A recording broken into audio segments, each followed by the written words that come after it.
2 kilo வெண்டைக்காய் எடுத்து முன்னாடியும் பின்னாடியும் கட் பண்ணி 1 இன்ச் அளவுக்கு கட் பண்ணி போட்டுக்கலாம். இப்ப காலையில வெயில கொண்டே காய வச்சிடலாம். நைட்டு எடுத்துட்டு வந்துட்டேன். மிக்ஸி ஜார்ல தேவையான அளவு உப்பு போட்டுக்கலாம்.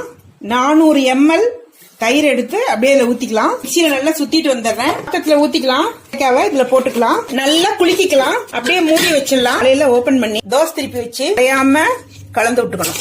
மாடியில காய போட்டுடலாம். நல்லா காஞ்சிச்சு. வீட்டு தயிர் போட்டுக்கங்க. இது நான் வெளி தயிர் போட்டிருக்கேன். பொரிச்சுக்கலாம். நல்லா வெடிச்சு பொரியும். கவனமா பொரிங்க, மேல எல்லாம் தெரிச்சுக்காம.